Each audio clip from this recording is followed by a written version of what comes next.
Me dice el problema. En la viga indicada se determinó el esfuerzo normal con un punto P, en un punto P perteneciente a la sección D, en una dirección que forma 30 grados con la horizontal, y se indica que el valor es de 15 kilogramos por centímetro cuadrado en tracción, ¿sí? O sea, sigma positivo. Me pide determinar el valor de la carga distribuida y el valor de la flecha máxima indicando su posición y dirección. Ok, bueno. Acá el problema es generalmente que como es una carga triangular, no tenemos, digamos, la forma de cómo es el diagrama en sí, pero podríamos sacar mediante ecuaciones, utilizando la carga distribuida, etcétera, etcétera, para tratar de obtener, digamos, la ecuación de cómo sería el momento para poder graficar un poquito más precisamente. Pero da igual realmente la forma específica del gráfico, ¿verdad? No sé qué pida justamente, eso no es el problema. Pero el valor del momento en la sección que estamos analizando es lo que necesitamos calcular. Bueno, en este caso, esto es un ejercicio de flexión simple, ¿verdad? No combinado con estado plano, ¿verdad? Porque hay que usar círculo de Moore y demás. Tengo que calcular las reacciones, hacer los diagramas. En este caso no hace falta hacer superposición porque es una isostática. Es una viga vía apoyada, entonces puedo determinar todo sin ningún problema. Bueno, vamos a tener entonces, voy a sacar las reacciones. Voy a tener, por ejemplo, acá, reacción en A, reacción en B y la carga distribuida que actúa en la mitad de la viga, digamos. Voy a traer esto acá. Bueno,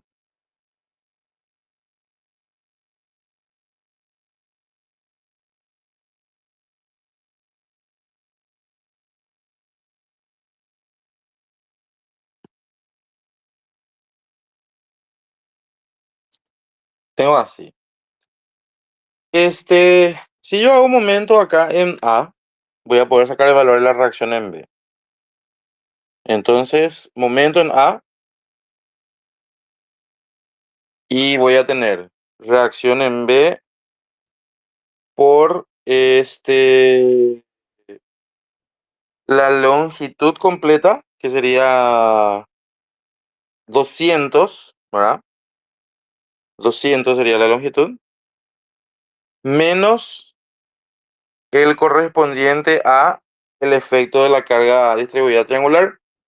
La fuerza en cuestión que ejerce la carga distribuida era siempre el área de la carga distribuida, ¿sí? Entonces sería un medio de la base que es 100 por la altura que es W. Ese sería el valor del área. Y actúa a 2/3 del vértice, que sería en este caso esto de acá. Entonces va a ser por 2/3 de 100. Y acá quito el valor de la reacción en función a W.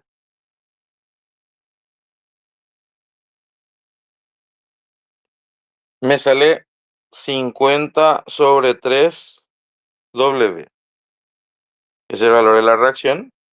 Entonces hago después sumatoria de fuerza en igual a 0. RA más RB tiene que ser igual a un medio por 100 por W. Entonces quito ahí que RA va a ser 100 sobre 3 por W. Bueno, ese es el valor de la reacción en A. Ok, yo ya puedo hacer mi diagrama de cortante, ya puedo hacer mi diagrama de momento. Mi diagrama de cortante sería, esto va a ser acá el valor de RA, 100 sobre 3W. El valor de este va a ser 50 sobre 3W. Y técnicamente acá sería constante mi diagrama. Y acá es donde tengo que unir. ¿Cómo sé si es así o si es así, por ejemplo? Y lo que podría hacer es tratar de formar la ecuación y ver justamente qué componentes o qué términos va a tener mi ecuación, ¿sí? Entonces, por el hecho de que yo quiero ver justamente cuál sería la forma correcta de mi diagrama, voy a hacer la ecuación de mi momento para mi carga triangular. Esto es W, esto mide 100.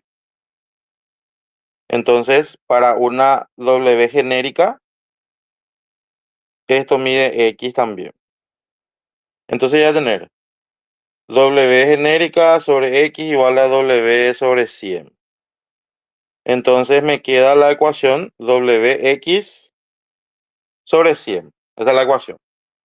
Entonces, integro una vez y obtengo el valor de la cortante de 0 a X, ¿verdad? Y le considero la reacción, digamos, acá de este extremo. Voy a tener, esto tiene que ser el negativo, ¿verdad? Porque técnicamente mi carga es hacia abajo. Voy a tener 100 sobre 3W menos la integral de esto, que sería x cuadrado sobre 2, va a ser menos wx cuadrado sobre 200. Esa sería la ecuación de mi cortante. Bueno, y luego integro otra vez esto para obtener el momento. Voy a integrar mi momento en los extremos es 0, entonces no hace falta agregar ningún término independiente. Integro esto, me va a quedar 100 sobre 3 wx menos, esto va a ser x al cubo sobre 3, va a ser wx al cubo sobre 600. Así. Bueno, técnicamente mi coeficiente al cubo es negativo, ¿sí? Entonces, así como tal, yo lo que voy a tener que tener en cuenta es ver cómo va a variar justamente mi curva, reemplazando valores de x acá. Yo lo que puedo decir es que en ejes x e y habituales, cuando mi función es al cubo, tiene esta forma. Esto es x al cubo positivo, ¿sí? Entonces, lógicamente, si fuese negativo, sería más o menos así, por debajo. Pero como nosotros graficamos acá al revés, porque graficamos hacia arriba el negativo y hacia abajo el positivo, esto que estamos teniendo acá es solamente el tema de la cortante. Entonces voy a tener acá, para la cortante, como es al cuadrado, cuando yo tenía x al cuadrado positivo, era así, y cuando tengo x cuadrado negativo, era así. Como mi x cuadrada es negativa, eso implica que mi diagrama de cortante va a venir así. Porque justamente este término corresponde a esta parte de mi figura, porque x cuadrado es negativo, ¿sí? Entonces, este sería mi gráfico de cortante. Este es mi gráfico de cortante todavía, ¿sí? Diagrama de fuerza cortante. Ahora, para el diagrama de momento flector, voy a seguir justamente con el esquema que estoy teniendo acá. Voy a hacer mi gráfico, mi diagrama de momento flector. Si yo me fijo acá, esto es positivo y esto es negativo, entonces mi gráfico iría a algo así más o menos. Ahí. Y acá sería un poquito más simple. No es tan notoria la variación de la curva, ¿verdad? Pero acá es donde tiene que estar mi momento máximo. Y esto viene acá un poquito más simple. Sigue siendo parabólico. No, acá tiene que ser una recta. Acá es una recta. Y esto tiene que unirse acá como una curva. Ahí. Ahí. Así básicamente sería el gráfico ahí. Entonces, Ya tengo ahí el gráfico de mi momento, ¿verdad? Y el valor en cuestión va a depender justamente de cuánto valga esta X para hallar el valor del momento máximo, etcétera, etcétera. Pero no estoy necesitando yo el valor del momento máximo porque no me pide hallar las, las tensiones máximas ni nada, sino que me pide hallar el valor de W para que la tensión en cierta posición me da este valor. Entonces yo necesito el valor del momento en esa sección nada más, básicamente. Y yo necesito en la mitad del tramo derecho otra vez, que sería, digamos, por acá. Esto hasta acá mide L, esto mide L, ¿verdad? Esto mide 100 y esto acá mide 50 y 50. Así. Bueno, entonces yo estoy necesitando acá el valor del momento en esta sección. Entonces voy a tener esto así. Esto tiene que venir hasta acá más o menos. Bueno, yo necesito el valor del momento en esta posición, por ejemplo. Y el valor del momento acá es técnicamente el área de mi cortante en ese tramo, ¿sí? O sea que el valor del momento acá, el momento en la sección D equivale al área de mi cortante en este tramo, que sería 50 sobre 3W por 50. Entonces voy a tener acá 50 sobre 3W por 50. Ese vendría a ser el valor del momento ahí, ¿sí? Bueno, ya tengo entonces ahí el momento en la sección D y ya puedo ir calculando el valor de la carga distribuida. Voy a analizar ahora las tensiones. Tensiones en el punto D. ¿Qué tengo en el punto D? Tengo una cortante y tengo una normal. Mi tensión normal va a ser, este momento es todo positivo porque es una carga perpendicular hacia abajo. Entonces esto sería menos 50 sobre 3W por 50. Este sería el momento sobre la inercia, que no tengo todavía definida, por la I. Y esa I tampoco tengo definida todavía, porque necesito hacer el análisis que estaba considerando como es una sección de dos materiales, ¿sí? Y para tau también necesito justamente todo eso. Yo ya tengo el valor de la cortante acá, que es 50 sobre 3W. No tengo todavía el momento estático, el ancho y la inercia tengo que definir también, ¿sí? Entonces, primero tengo que hacer básicamente ese análisis antes de continuar con esto, porque si no, no voy a poder tener nada. Bueno, ya saqué acá los diagramas, ¿verdad? Toda la parte estática y cómo sería el gráfico y demás. Yo estoy considerando o hice la variación del ejercicio de que esto sea una viga a tracción y a compresión. Es decir, que tenga diferente módulo de elasticidad a la tracción, diferente módulo de elasticidad a la tracción y diferente módulo de elasticidad a la compresión. Bueno, como mis momentos son todos positivos, ¿verdad? Mi viga se va a deformar de la siguiente manera. Acá está mi apoyo, acá está mi apoyo. Mi viga se va a deformar siempre de esta manera, por el hecho de que las cargas que estamos teniendo acá son todas flectoras, ¿verdad? Y le van a hacer deformar de esta manera. Entonces, hacia arriba va a estar la compresión y hacia abajo va a estar atracción. Eso es lo que ya puedo decir acá. Entonces, mi sección transversal es esta de acá. Mide 10 de base, 16 de altura. Voy a tener acá así.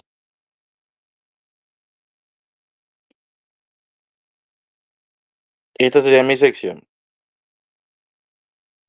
Bueno, ahora bien, como estoy considerando que tiene diferente módulo de elasticidad a tracción y a compresión, entonces lo que debo hacer es considerar justamente una sección transformada y que sea todo de tracción o que sea todo de compresión. Como hacia abajo está a tracción, la parte de arriba va a estar a compresión. Y lo que voy a hacer es transformar todo a compresión o todo a tracción. Yo elijo eso justamente. Entonces, acá hacia abajo va a estar la tracción y hacia arriba va a estar la compresión. Y yo estoy diciendo que mi módulo de elasticidad de tracción es 2 por 10 a la quinta y mi módulo de elasticidad de compresión es 10 a la quinta.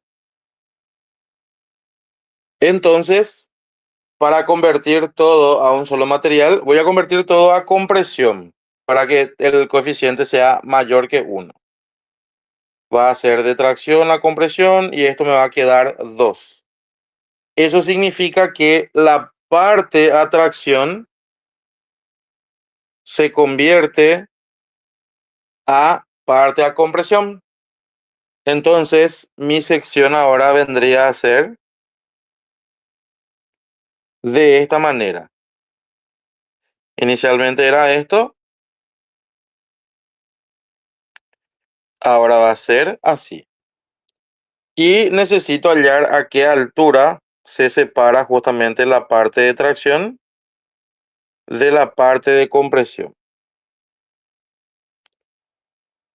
Voy a tener entonces esto acá, así.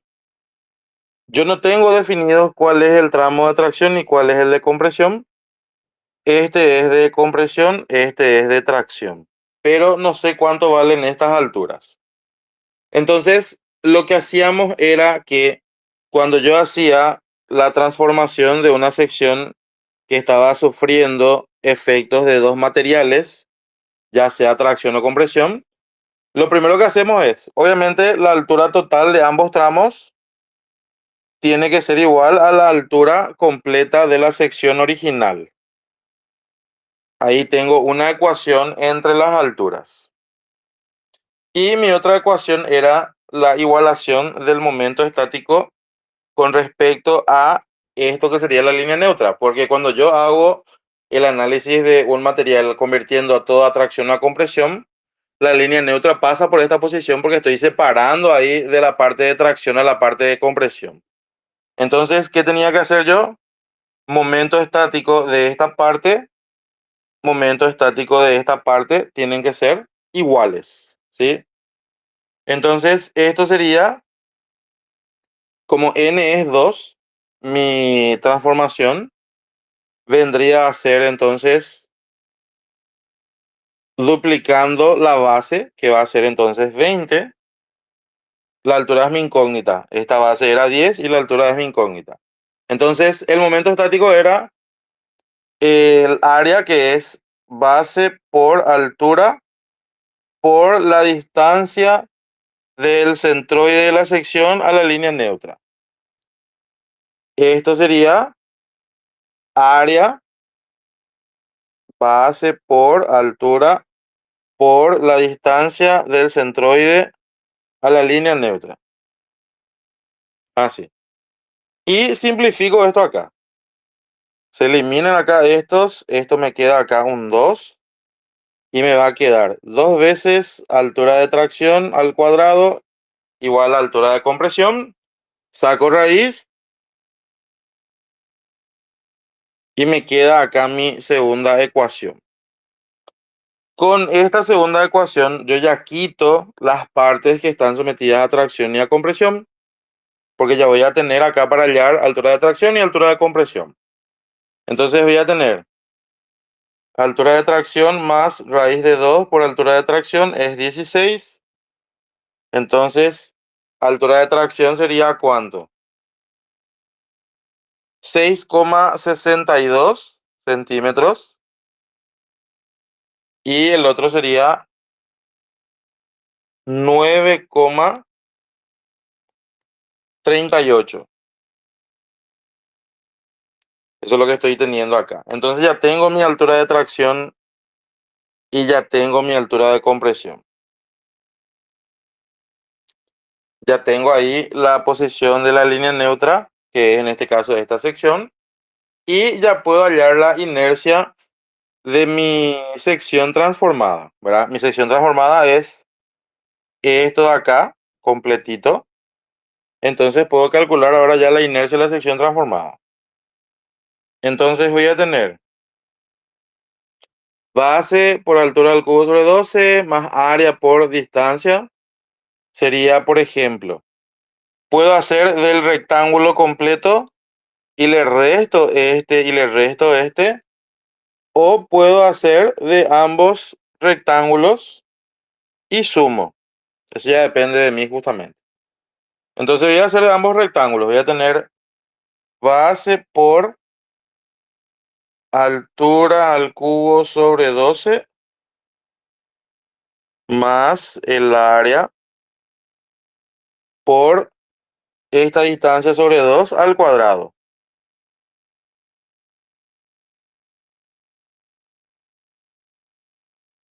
Así.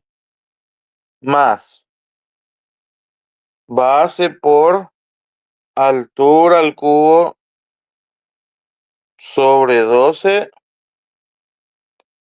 más el área por la distancia que sería este dividido 2 al cuadrado. Y ahí ya puedo tener el valor de la inercia de la sección. Y ahora ya procedo a analizar las tensiones para calcular lo demás, etcétera, etcétera. ¿Sí? Acá ya tengo el valor de mi inercia. Voy a tener que, esto sería ¿cuánto? Inercia de la sección transformada.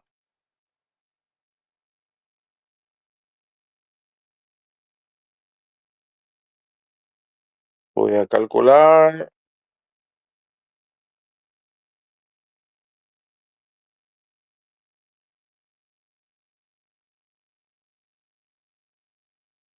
Me sale 4685,096 aproximadamente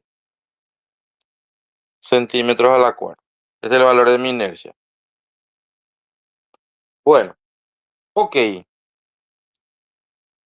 Este, tengo que analizar el valor de la tensión en el punto que me dice el problema, que es el punto P, que es el punto inferior de la sección. Y voy a tener así. A ver, voy a tener mi sección transformada.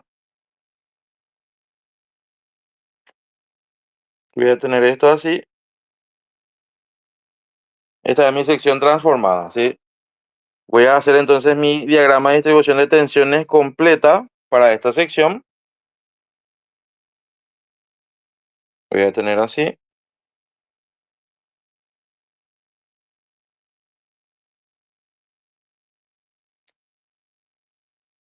Bueno, este, como ya estoy trabajando con mi sección transformada,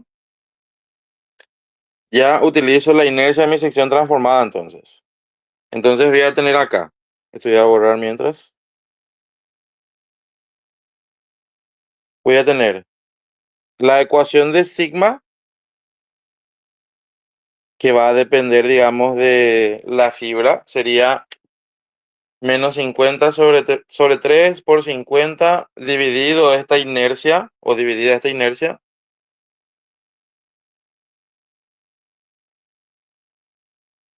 Me sale menos 0,178 W por I.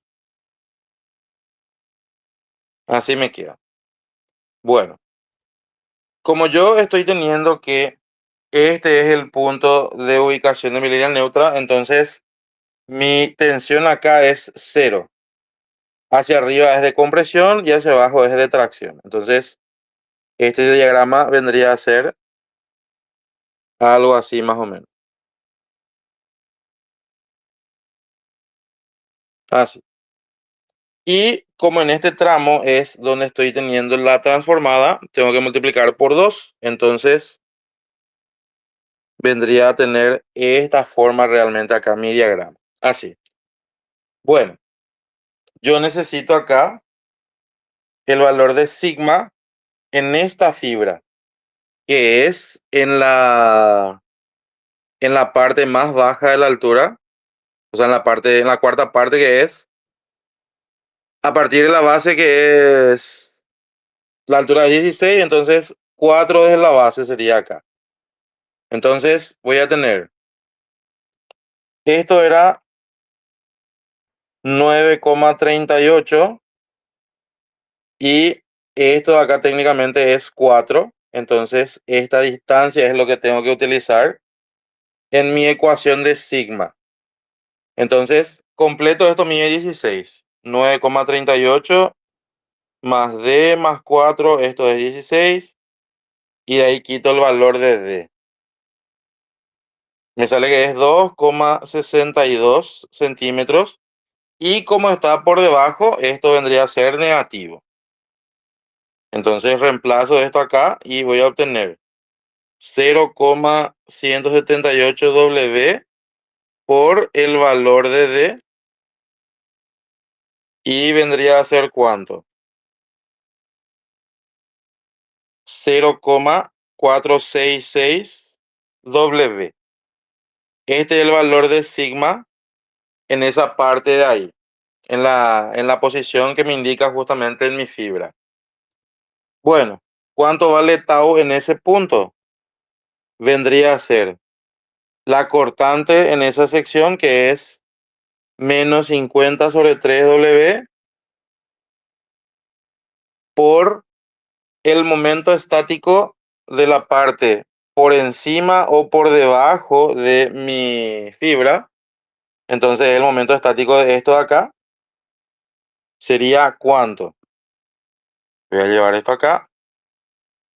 El momento estático sería el área, que es base 20, altura 4, y la distancia sería 2 más esta distancia D, dividido el ancho de contacto, que es 20, ¿verdad? Por la inercia de la sección transformada. 46,85, 0,96. Ah, acá tengo que tener en cuenta, este ancho es 10, porque tiene que ser siempre el ancho real. Voy a indicar esto acá. 46,85,096. Cuando yo analizaba tau, era cortante, momento estático de la sección transformada, dividido el ancho real por la inercia de la sección transformada. Esta era la expresión del esfuerzo cortante cuando tenía una sección transformada. Por eso que utilizo acá 10, porque tiene que ser el ancho real, ¿verdad? Este es el de la sección transformada, y la inercia también tiene que ser el de la sección transformada. Entonces quito acá el valor de tau en función a W.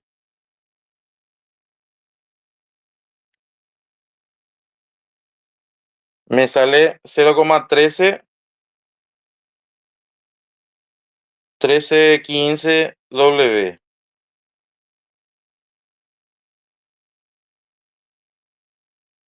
Ahí. Bueno, ya tengo las tensiones ahora en el punto. La tensión sigma X, sigma Y. O la tensión sigma X y tau XY. Tengo que calcular ahora cuánto vale o cuánto se tiene que... O sea, tengo que rotar esto en mi círculo de Moore para poder sacar el de la tensión que me dice el problema, ¿sí? Entonces tengo que hacer mi círculo otra vez. Mi centro del círculo, sigma X más sigma Y sobre 2. Mi centro del círculo sería este dividido 2, ¿verdad? 0,233 sería entonces positivo. Y radio sigma X, sigma Y sobre 2 al cuadrado, más tau XY al cuadrado. mi radio me quedaría en función a W. Esto sería este término de acá al cuadrado más el valor de tau al cuadrado. Raíz de eso me sale 0,2675 W. Ese sería el valor de mi radio. Bueno, voy a tener entonces mi círculo ahora. Mi centro tiene coordenadas 0,233. Mi radio es 0,26. Entonces mi eje va a estar acá más o menos otra vez. Acá estaría mi centro y este es el punto que me está dando el problema. Mi tau es negativo, tiene que ser hacia abajo, tiene que ser este estado. Este puntito es el que estoy teniendo ahora. Este puntito tiene sigma D y tau D. Pongo hacia abajo porque me dice que tau es negativo en ese punto y sigma es positivo. Bueno, yo podría calcular este angulito acá, gamma, haciendo tangente, seno, coseno, para poder determinar y ver si es que al momento de girar, el punto va a pasar o no encima del eje en mi círculo de Moore, porque tengo que girar 30 en el sentido horario, antihorario, ¿verdad? Por la orientación que me indica el elemento diferencial. Tengo que girar antihorario, entonces voy a tener tangente de gamma es igual a el valor de tau del opuesto sobre el adyacente que sería acá, o C sobre 2, ¿verdad? O sea, o D sobre 2, que es el centro, sería OC. Entonces esto va a ser 0,1315 W dividido 0,233 W. Calculo ahí el ángulo gamma. Shift tangente de esto me sale 29,44. Entonces, efectivamente, como se gira acá 60 grados en el círculo de Moore, este va a venir acá y el punto va a estar, digamos que en esta ubicación, ¿sí? Acá. Como todo este ángulo de giro, el completo es 60, puedo sacar este ángulo beta. Beta sería 60 menos gamma. Entonces, 60 menos gamma me sale 30,56. Y a mí lo que me está diciendo es que el sigma de este punto es 15. Ese es el dato que me decía el problema. El sigma de ese punto es 15. Entonces con eso ya voy a determinar el valor de mi W. Porque acá yo voy a tener, este es mi centro y el valor de sigma en B o de este punto vendría a ser OC más R por coseno de beta. Entonces 15 va a ser igual a OC, que es 0,233 W más R por coseno de beta, 0,2675 por coseno de 30,56. Y acá quito el valor de W por fin. 0,233, 0,2675 coseno de 30,56. Me sale W 32,37 kilogramos por centímetro. Ese es el valor de W aplicado para que genere la tensión que me está diciendo el problema, ¿sí? Bueno, entonces obviamente esto se hizo bastante extenso por el hecho de que puse la sección transformada, por el hecho de que puse que sea una carga triangular, ¿verdad? Porque si era una sección así como estaba nomás, sin carga, con carga rectangular, iba a ser mucho más directo, porque iba a ser más simple su diagrama, iba a ser más directo porque no iba a tener que hacer la parte de la sección transformada, que es lo que estaba haciendo. Entonces iba a ser directo ese análisis y podría haber podría haber resuelto ya un poquito más rápido esto. Bueno, Este principio de cuando teníamos tracción y compresión en una misma viga, así como tal todavía no se aplicó, ¿verdad? Pero por ahí, si es que introducen esto, tengan en cuenta justamente cuando va a aparecer. Bueno, eh, me falta, por ejemplo, ahora calcular, creo que me pedía el valor de la flecha. Me dice hallar el valor de la flecha máxima indicando su posición y dirección. Bueno, creo yo que la flecha máxima va a estar ubicada hacia el lado izquierdo por el efecto o por acción de las cargas que estamos teniendo. Entonces, ¿cómo hallaríamos acá la flecha máxima? Voy a hacer mi esquema y voy a analizar. Voy a tener así. Tengo una viga cargada del lado izquierdo, entonces yo supongo que mi elástica de la viga va a venir más así, por ejemplo.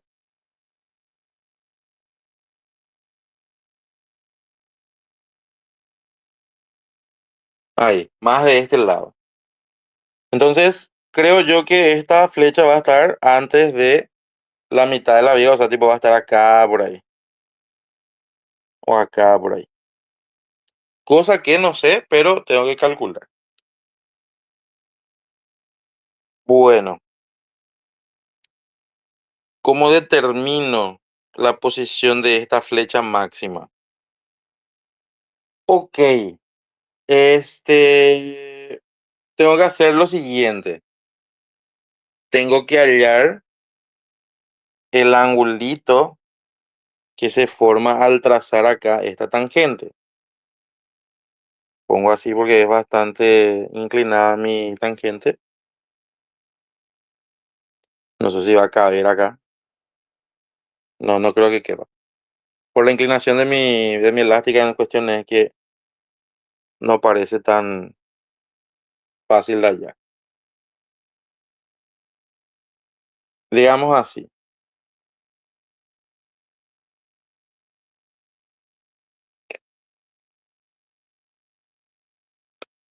Ahí, por ejemplo. Voy a trazar la tangente acá a mi viga y voy a trazar la vertical.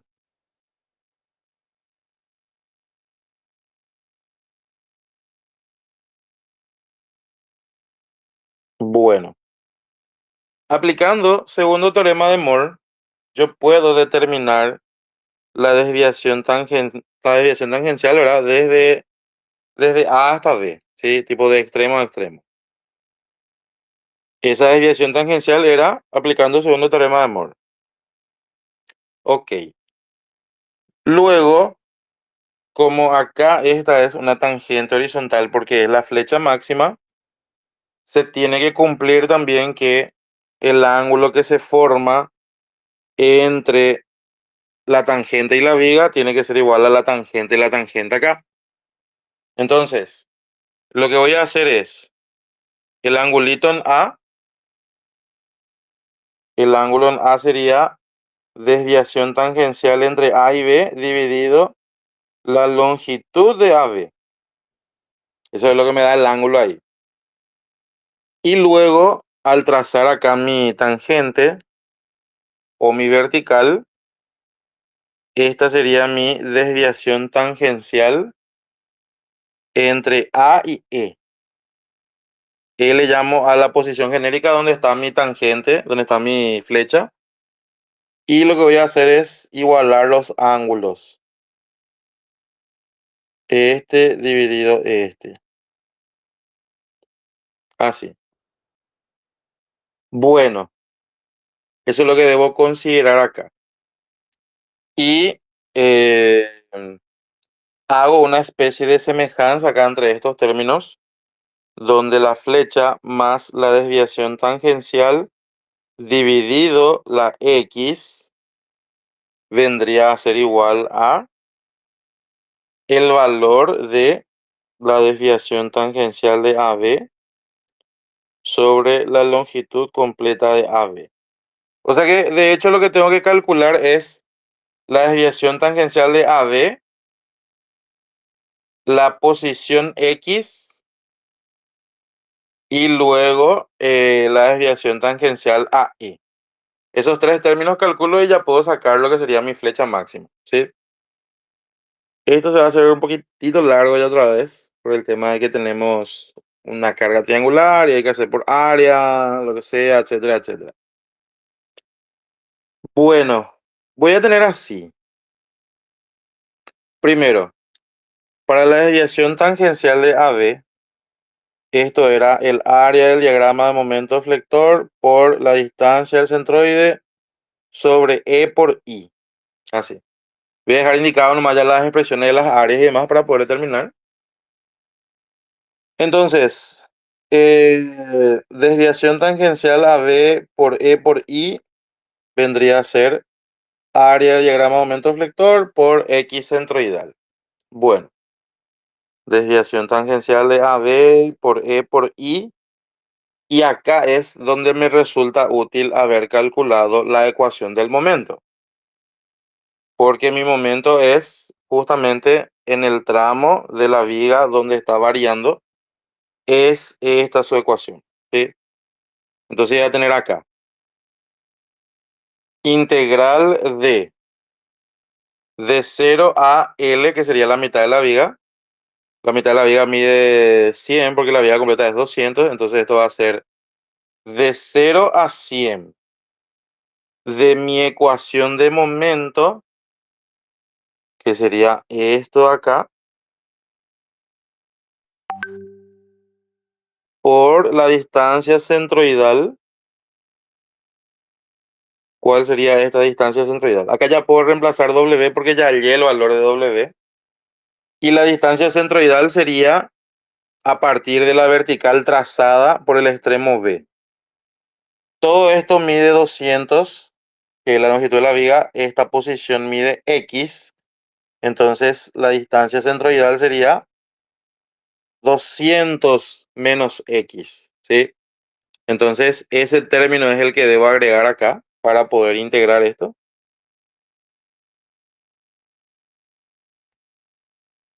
Voy a tener así.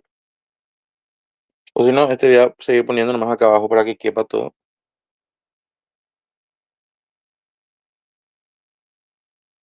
200 menos X dividido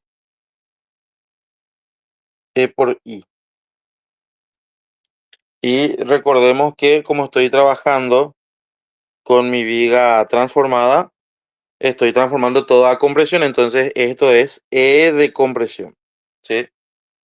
Bueno, esto de acá yo reemplazo en mi calculadora y puedo obtener el valor de la desviación tangencial AB, ¿sí?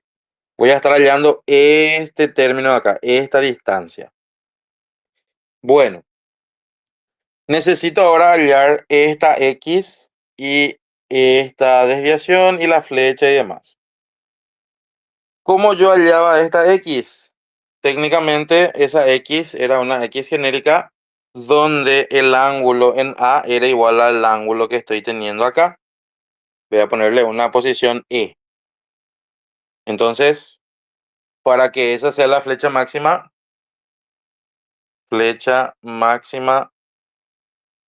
en E, la condición es que mi ángulo en A tiene que ser igual a mi ángulo en E. El ángulo en A es desviación tangencial sobre longitud de AB. Y con primer teorema, nosotros hallamos el valor del ángulo en E, que tiene que ser igual al ángulo en A. ¿Qué me decía el primer teorema? Que el ángulo entre A y E es igual a el área del diagrama de momento flector dividido E por I. Y técnicamente era el ángulo formado por las tangentes, ¿sí? El ángulo formado por las tangentes era esto. Porque nosotros hacíamos teorema de Amor así. Yo tenía esta viga acá, trazaba esta tangente, trazaba esta tangente. Este es el ángulo en A, este es el ángulo en B. Y este ángulo entre A y B era numéricamente el valor absoluto es la suma de los ángulos, ¿sí? Pero en este caso, técnicamente el ángulo de acá tiene que ser igual al ángulo formado acá, porque técnicamente el ángulo de esta tangente es cero, ¿sí? Porque esa tangente forma un ángulo cero con la horizontal. Esta tangente forma un ángulo A, esta tangente forma un ángulo cero. Entonces, este angulito tiene que ser igual a esto de acá. Eso es lo que tiene que ocurrir acá. Desviación tangencial de AB sobre longitud de AB tiene que ser igual a el área del diagrama de momento flector dividido E por I. Como yo ya hallé mi desviación tangencial, mi área de diagrama de momento flector voy a poder sacar. Y lo que voy a tener que hacer es mi área de diagrama de momento flector integrar. O sea, mi expresión de momento integrar. Porque voy a tener así. Esa área que yo calculé acá tiene que ser igual a la integral de 0 a x de mi ecuación de momento. Porque el área de mi ecuación de momento es lo que me tiene que dar justamente la x donde ocurra esto justamente. O sea que primero hallé mi desviación tangencial, que es esto, con mi expresión de segundo teorema de Moore. Después, como la tangente acá es horizontal, lo que tiene que ocurrir es que el ángulo de acá tiene que ser igual al ángulo de A. Por esa razón, el ángulo entre A y E tiene que ser igual a esta expresión, que es del primer teorema, y de ahí yo quito el valor de mi área. Entonces mi área tiene que ser igual a la expresión que me dé justamente mi primer teorema, donde yo saqué acá mi área y mi área tiene que ser igual a esto de acá. Como yo voy a reemplazar todo esto en función a x, acá me va a quedar una ecuación para hallar la x. La x sería la posición de la flecha máxima, ¿sí? La x sería la posición de la flecha máxima. Y acá me faltó algo. Acá me faltó algo, porque yo tengo que utilizar para la desviación tangencial a B, tengo que utilizar todo el área del diagrama momento flector. Y yo utilicé solamente el de variable, que hasta acá nomás. Tengo que incluir también la parte del triángulo, ¿sí? Entonces, acá tengo que agregar algo. Voy a borrar un poquito de este.